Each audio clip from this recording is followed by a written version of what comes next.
नमस्कार, स्वागत है आप सभी का छत्तीसगढ़ की खबरों में। मैं आपके साथ निकिता कश्यप। बुलेटिन की शुरुआत करते हैं। खबर रायपुर से है, जहां आज लोक भवन में छत्तीसगढ़ के राज्यपाल रमन डेका ने विधानसभा के नेता प्रतिपक्ष डॉक्टर चरणदास महंत से सौजन्य की भेंट की। जहां आपको बता दें कि बैठक के दौरान दोनों पक्षों ने शिष्टाचार और औपचारिक संवाद का आदान प्रदान किया। और जहां आपको बताते चले कि मुलाकात का उद्देश्य राजनीतिक सौहार्द और विधानसभा के विभिन्न मामलों पर सकारात्मक दृष्टिकोण को बनाए रखना बताया गया।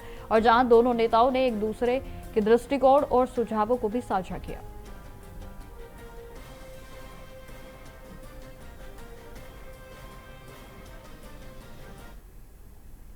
मुख्यमंत्री विष्णुदेव साय ने महासमुंद जिले के खलारी माता मंदिर में हाल ही में हुई रोपवे दुर्घटना में प्रभावित परिवारों के लिए सहायता राशि की घोषणा कर दी है। जी हां, आपको बताते चले कि दिवंगत श्रद्धालु परिजनों को 5 लाख रुपए तो वहीं घायलों को 50,000 रुपए सहायता देने की घोषणा की गई। और जहां मुख्यमंत्री ने शोक स्तब्ध परिवार के प्रति अपनी गहरी संवेदनाओं को भी व्यक्त किया। उन्होंने कहा कि राज्य सरकार इस दुख की घड़ी में उनके साथ खड़ी है और हर संभव मदद करने के लिए भी पूरे तरीके से तत्पर है। उन्होंने यह भी जानकारी दी है कि घटना की पूरी जांच की जा रही है और जहां दोषियों पर कठोर कार्रवाई की जाएगी। तो वहीं मुख्यमंत्री विष्णुदेव साय ने कहा है कि किसी भी स्थिति में दोषियों को बख्शा नहीं जाएगा।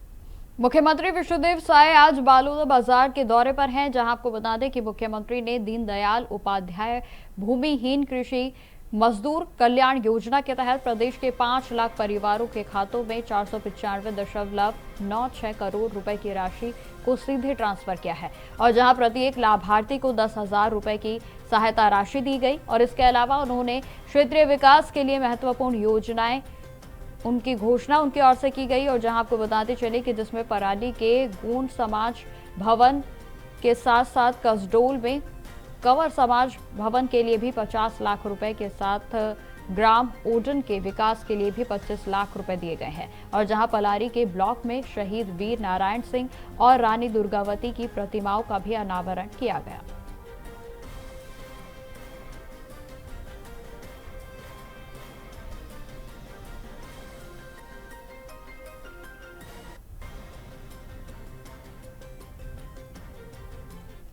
देखिए, माननीय मुख्यमंत्री जी ने प्रदेश को और हमारे जिले को और हमारे विधानसभा को अभी के 2026-27 के बजट में पर्याप्त प्रावधान किए हैं।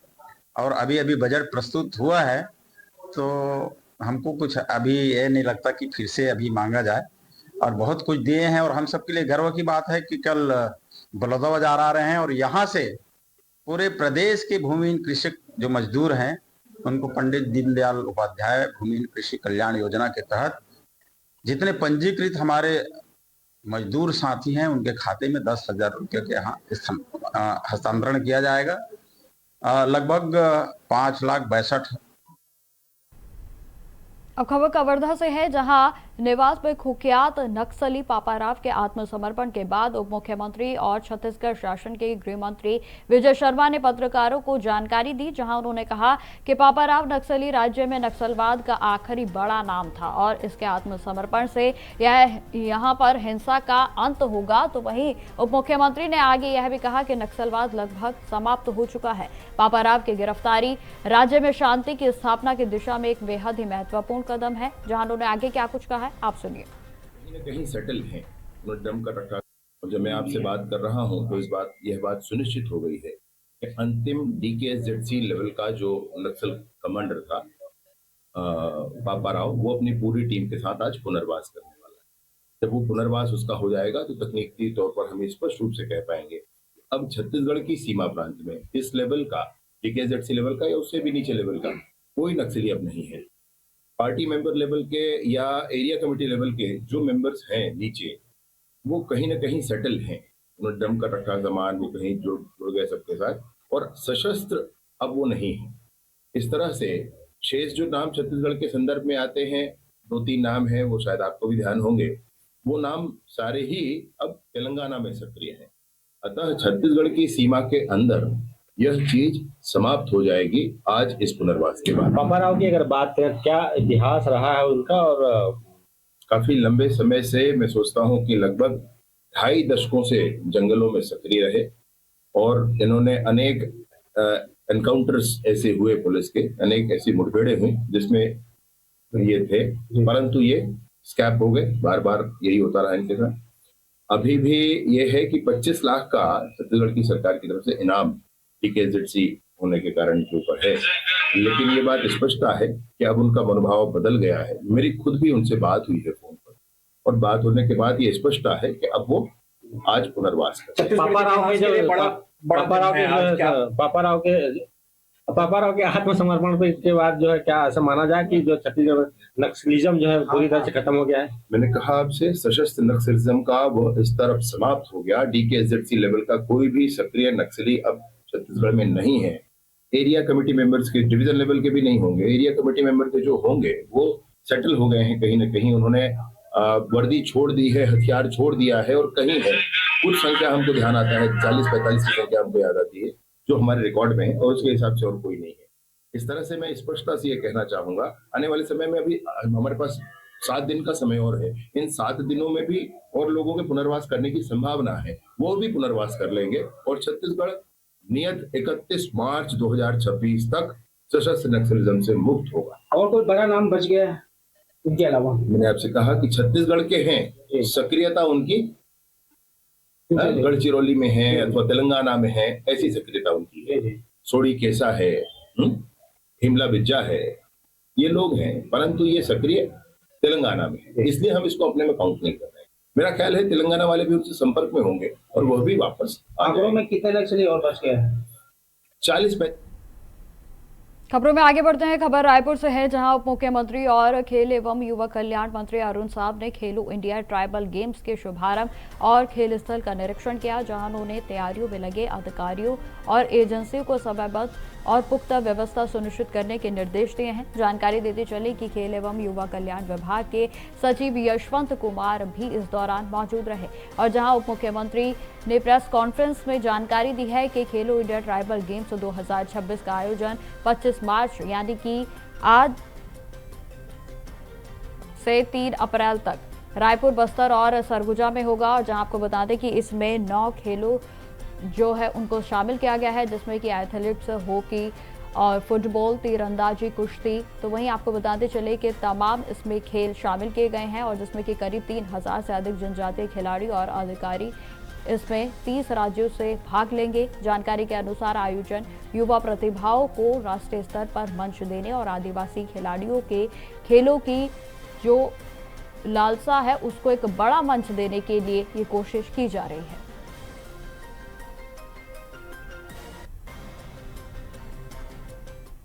देश के प्रधानमंत्री माननीय नरेंद्र मोदी जी, हमारे खेल एवं युवा कल्याण मंत्री डॉक्टर मनसुख मांडविया जी का धन्यवाद देता हूं कि उन्होंने यह बड़ा अवसर छत्तीसगढ़ को उपलब्ध कराया है। कल शाम को इस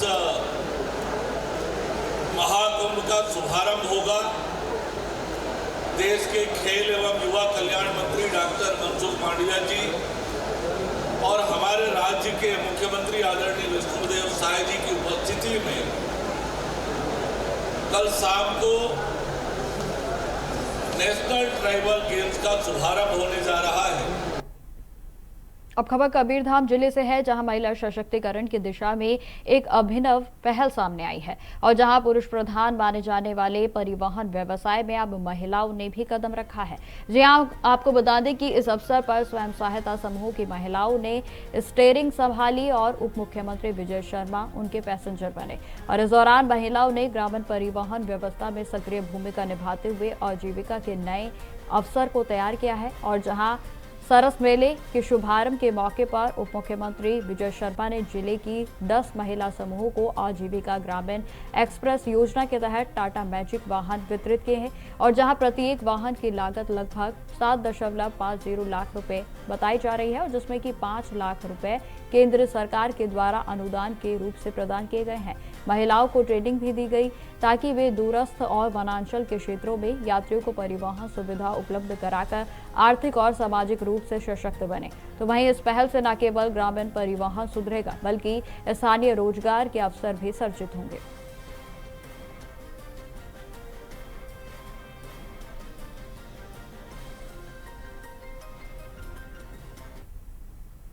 खबरों में आगे बढ़ते हैं। खेलो इंडिया कार्यक्रम में पिछले 8 वर्षों में भारत के खेल पारिस्थितिक तंत्र को और भी मजबूत बनाया है और जिसमें एक बेहद ही महत्वपूर्ण भूमिका भी निभाई गई और अब इसके विस्तार के रूप में खेलो इंडिया जनजातीय खेल का आयोजन 25 मार्च यानी कि आज से 3 अप्रैल तक छत्तीसगढ़ में किया जा रहा है जिसमें कि 31 राज्यों और केंद्र शासित प्रदेशों के लगभग 3000 खिलाड़ी भाग ले रहे हैं। जानकारी देते चले कि एथलेटिक्स, फुटबॉल, हॉकी, भारोत्तोलन तो वहीं आपको बता दें कि तीरंदाजी, तैराकी और कुश्ती जैसे 7 पदक खेलों के माध्यम से यह आयोजन हाशिए पर पड़े युवाओं को मुख्यधारा से जोड़ने के लिए और उनकी प्रतिभाओं को निखारने के लिए राष्ट्रीय स्तर पर पहुंचाने का भी प्रयास किया जा रहा है और जहां यह खेल केवल प्रतियोगिता नहीं बल्कि जनजातीय क्षेत्रों के दीर्घकालिक खेल संस्कृति और अवसंरचना के विकास की तरफ बढ़ता एक और बेहद ही महत्वपूर्ण कदम है।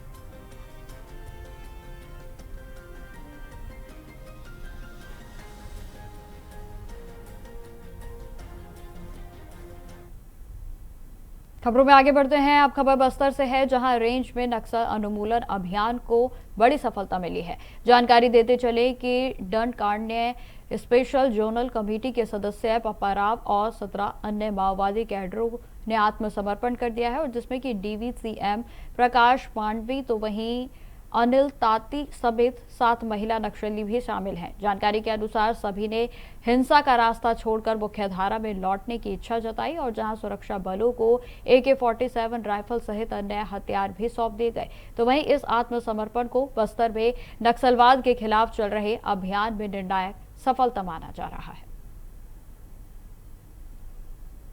तो जहां आपको बता दें कि रायपुर में लगातार नक्सल उन्मूलन अभियान बढ़ता जा रहा है और जहां आपको बता दें कि लगातार इसकी सफलता के लिए सरकार पूरे तरीके से प्रयासरत है।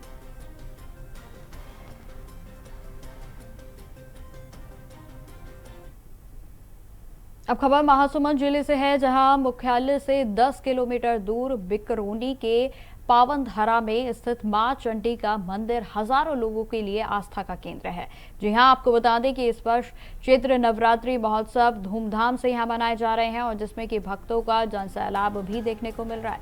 तो वहीं बताते चले कि चैत्र शुक्ल के एकम से शुरू हुए इस अनुष्ठान में 1881 मनोकामना ज्योति प्रज्वलित की गई हैं और जो कि आने वाले हर भक्त की इच्छा पूरी करती है। तो यहाँ की मान्यता है कि मां चंडी के काले ग्रेनाइट पत्थर से बनी प्रतिमा अत्यंत ही दुर्लभ है। कहते हैं कि नवरात्र में मां के चेहरे का भाव हमेशा बदलता रहता है।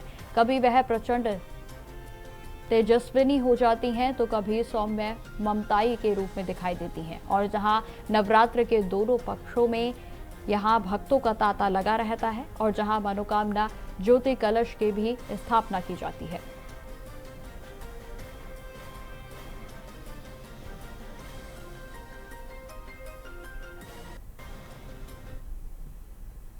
खबरों में आगे बढ़ते हैं। अब खबर जिला चिकित्सालय बालोदा बाजार से है जहां आपको बताते चलें कि प्रतिवर्ष की भांति इस वर्ष भी विश्व क्षय दिवस यहां मनाया जा रहा है। जानकारी देते चले कि इस अवसर पर टीबी के प्रति जन जागरूकता फैलाने के लिए विभिन्न कार्यक्रम आयोजित किए गए और जिसमें कि नर्सिंग कॉलेज के छात्रों ने नुक्कड़ नाटक, स्कूलों में परिचर्चा तो वहीं रोग से लड़ने की शपथ भी दिलाई गई और इसके साथ ही साथ आपको बता दें कि मरीजों के लिए काउंसलिंग सेशन को भी रखा गया जहां कार्यक्रम में टीबी के कारण, लक्षण, उपचार और पोषण योजना के साथ साथ निक्षय मित्र के बारे में भी लोगों को जानकारी दी गई है और जहां इस साल का विश्व क्षय दिवस का थीम भी यही था, जहां आपको बता दें कि टीबी मुक्त भारत के तहत 100 दिवसीय अभियान का भी शुभारंभ किया गया है और जिसमें कि मोबाइल मेडिकल टीम के द्वारा मरीजों को इस बीमारी के बारे में जानकारी दी गई। जिले में 2025 में 31,663 मरीजों की जांच की गई थी और 1217 लोगों ने टीबी का उपचार करवाया था।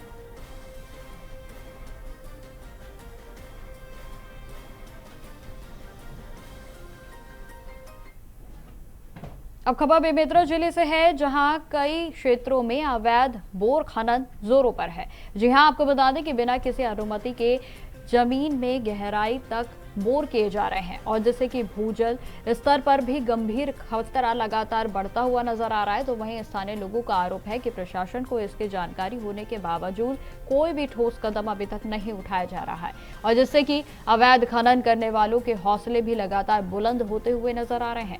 नियमों को ताक पर रखकर किए जा रहे यह अवैध कार्य न केवल पर्यावरण को नुकसान पहुंचा रहे हैं बल्कि सरकारी राजस्व को भी क्षति पहुंचा रहे हैं और जहां ग्रामीणों ने जिला प्रशासन से सख्त कार्रवाई करने की मांग की है ताकि जल संसाधनों की सुरक्षा सुनिश्चित की जा सके। तो वहीं फिलहाल यह मुद्दा जिले में चर्चा का विषय बना हुआ है और जहां सवाल उठ रहे हैं कि प्रशासन कब तक उदासीन बना रहेगा।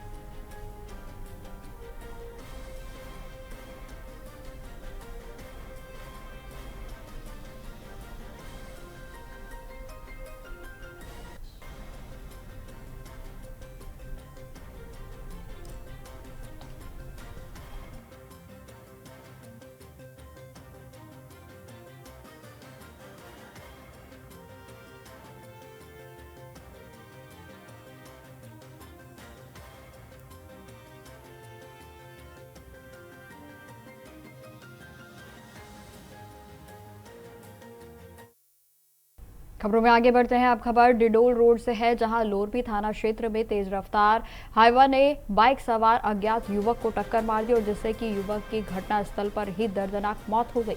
जानकारी देते चले कि हादसे के बाद हाईवा चालक लापरवाही पूर्वक मृतक युवक को वाहन से घसीटता रहा और जहां फिर वह वाहन लेकर मौके से फरार हो गया। तो वहीं स्थानीय लोगों ने शव को गिरा देख पुलिस प्रशासन को इसकी सूचना दी गई और जहां सूचना मिलने पर लोरबी पुलिस घटनास्थल पर पहुंची और जहां आपको बता दें कि अभी तक भी मृतक की शिनाख्त नहीं हो पाई है।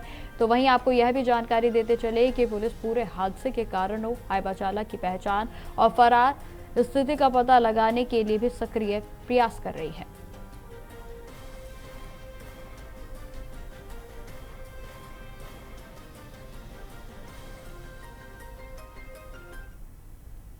खबरों में आगे बढ़ते हैं। अब खबर जांजगीर चांपा जिले से है, जहां लच्छनपुर क्षेत्र में आज सुबह एक हिरण जंगल से भटककर गांव में पहुंच गया और जिससे कि अफरा तफरी का माहौल बन गया। तो वहीं आपको बता दें कि सूचना मिलने पर वन विभाग की टीमें भी मौके पर पहुंची और जहां इसका सफल रेस्क्यू किया गया। तो बताते चले कि हिरण को देखने के लिए ग्रामीणों की भीड़ जुट गई और जिससे कि वह घबराकर इधर उधर भागने लगा और जहां वन विभाग की टीम ने उसे मडवा प्लांट के पास स्थित भूनंदी नाला के पास पकड़ लिया है। जहां आपको बताते चलें कि रेस्क्यू के बाद हिरण को वन नर्सरी में ले जाया गया है और जहां उसे इलाज के बाद सुरक्षित स्थान पर छोड़ दिया जाएगा।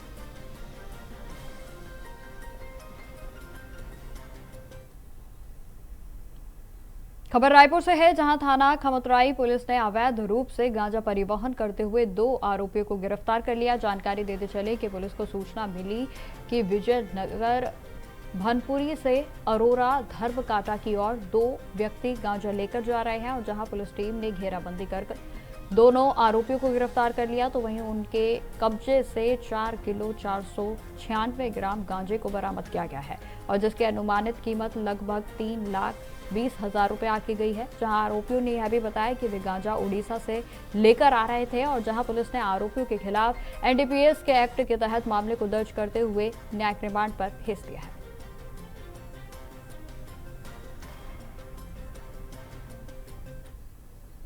तो फिलहाल मेरे साथ इस बुलेटिन में इतना ही। देश दुनिया के तमाम खबरों की जानकारी के लिए बने रहे हमारे साथ। नमस्कार।